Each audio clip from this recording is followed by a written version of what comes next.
Hey, this is Stephanie Gilbert from EDCI 2400 Fall 2013 interviewing Chauncey Stevens.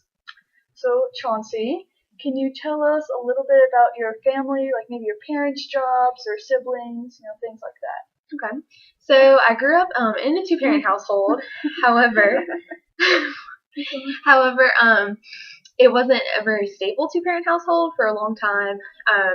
My dad had issues with paraphernalia and drugs and things like that. So a lot of times it was unstable growing up.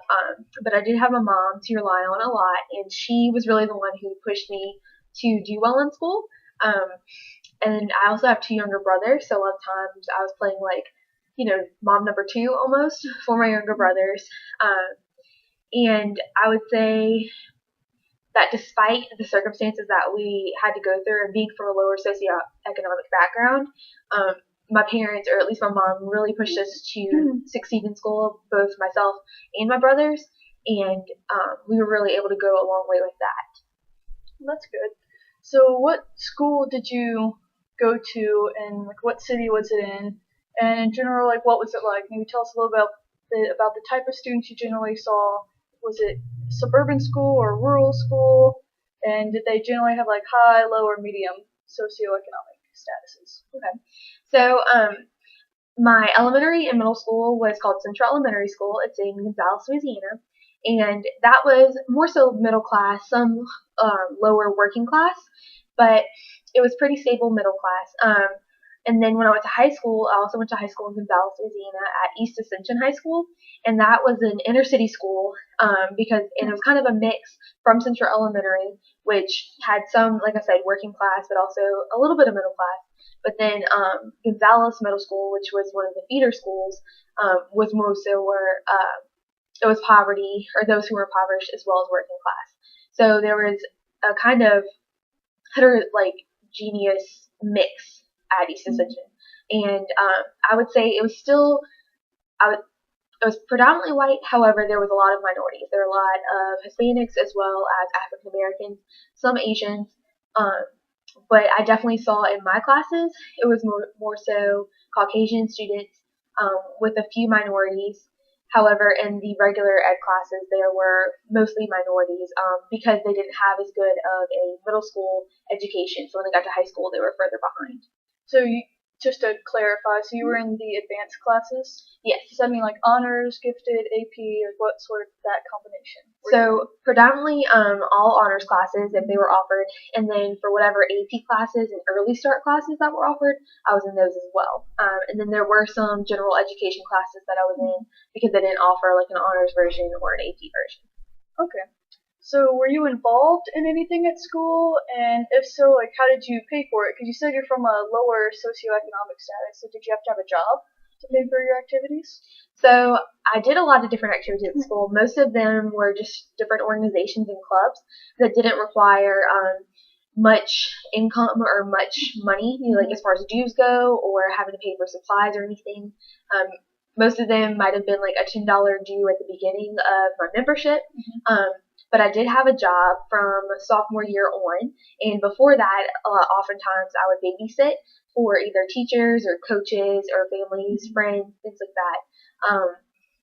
And then I started working as a server as well as kind of a kitchen manager. That's what it evolved into at the Carriage House. And so that was on the weekends.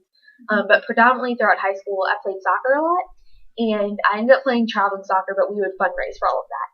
So even though my family wasn't able to initially put up the money, we had a lot of outside support, as well as we would participate in fundraising a lot so that I could participate, because it was a really good outlet, and it was a really great way for me to be involved and really have an outside kind of family to take care of me, despite the things that were going on at home. That's good.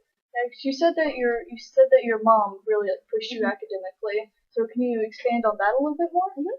So, like I said, things were really tough, and they really kind of got bad around 6th grade, and that's when I really had the autonomy to realize that I had the choice to do things for myself. But it started from, when I started school. My mom had always, read with us, and it pushed us to really take education seriously from a young age and make sure that we enjoyed it as well and understood its importance.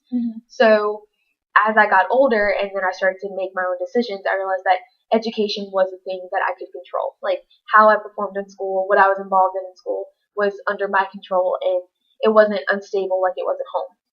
And even though my mom was going through difficult times and had to deal with a lot, she was still always very encouraging and always encouraged me to go for whatever I thought was what I wanted to do, and always to do well in school and keep pushing to do that. And something that she always really told me or really, promoted was the fact that I had all these resources out there and available, and I just had to find them. I just had to utilize them. And so when it came to college, right now I don't have to pay for any of my college, and my family wouldn't be able to otherwise. Like they wouldn't be able to contribute any, because I do have 2 younger brothers and they're still in school. Yeah. And now my mom is a single mom supporting both of them by herself. Oh, wow. So, because my mom influenced me and encouraged me from the beginning, I was able to go out and get these things that helped me pay for school despite them not being able to help me. Well, that's good. So, having 2 younger brothers, how do you think that has impacted you as you grew up? It was definitely, I kind of had the older child syndrome, almost to where I am the mini mom, and often, especially now when I go home and I've been away for a while, they think that I'm stricter and nag them more than my mom does.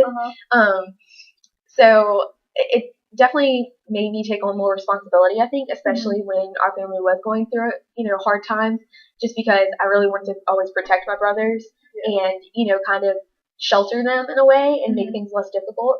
And even now, when they're now that they're in high school, I'm kind of really freaking out because I'm oh man, they're about to go to college, they're about to enter the real world, and I can't be their big sister and fix things and protect them so much anymore.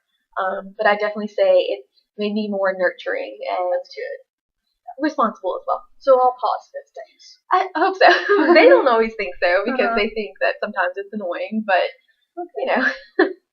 Well, thank you, Chauncey, for sitting through this interview with me, and I hope you have a good evening.